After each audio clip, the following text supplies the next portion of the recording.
Hai semuanya, kali ini saya akan mengenalkan fitur migration dari Laravel. Dia termasuk kategori database. Kegunaannya dia sama seperti kita punya sistem checkpoint atau version control untuk database kita, di mana kita bisa tahu alurnya kita udah ngapain aja nih dengan database kita. Seperti kita mau membuat table baru, kita mau mengupdate salah satu tabelnya, menghapus dan seterusnya dan seterusnya. Nah, itu semua bisa kita simpan data-datanya atau kita bisa melakukan seperti sistem checkpoint. Langsung aja kita lihat contohnya. Sebagai contoh, agak ekstrim saya akan hapus langsung di sini.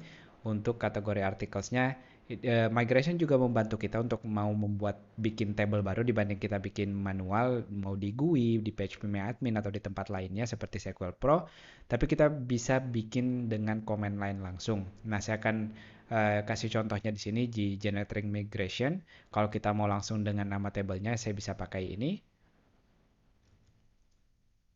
Kita buka di command line atau kita buka di terminal. Saya bersihkan dulu.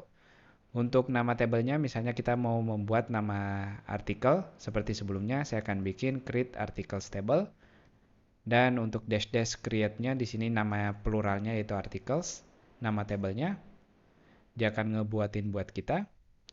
Dan saya akan mengintip di bagian di file migration saya.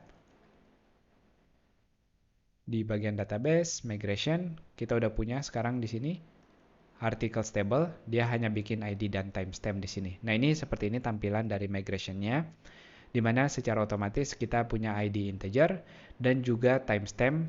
Timestamp ini mewakili created at dan updated at yang sudah kita lihat sebelumnya. Nah, kita bisa ngebiarin ini kalau kita mau menyimpan data-data waktunya.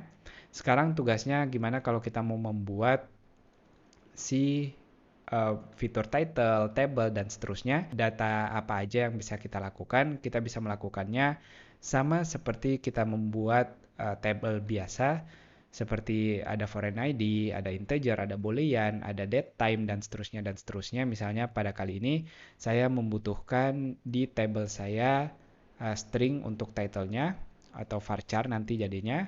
Dan untuk membantu saya kalau saat ini kita belum punya slug, saya akan nunjukin sekarang yang namanya slug. Dan satu lagi karena dia tipenya lebih panjang, saya bikin tipenya teks untuk subjeknya. Nah, seperti ini, title, slug, dan subject. Kita save.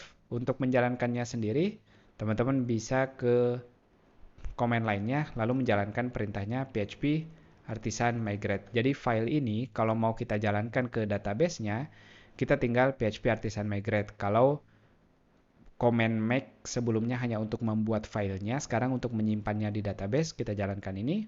Kita fokus untuk informasi kalau kita udah berhasil membuat artikel tabelnya di sini.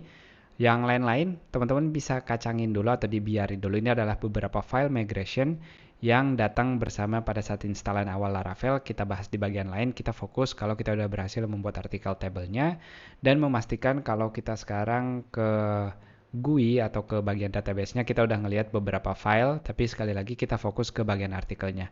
Di artikel sendiri sudah ada struktur-struktur yang sudah dibuat secara otomatis oleh file migration yang udah kita tentukan di sini, termasuk tipe-tipe datanya yang udah kita buat di sini.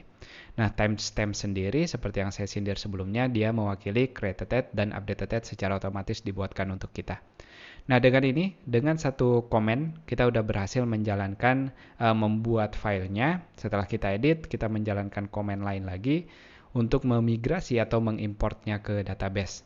Nah, sekarang kalau kita jalankan lagi servernya, pastikan semuanya berjalan seperti biasa. Sekarang datanya tentunya kosong. Kita akan lihat lagi bagaimana cara kita memasukkan data seperti sebelumnya.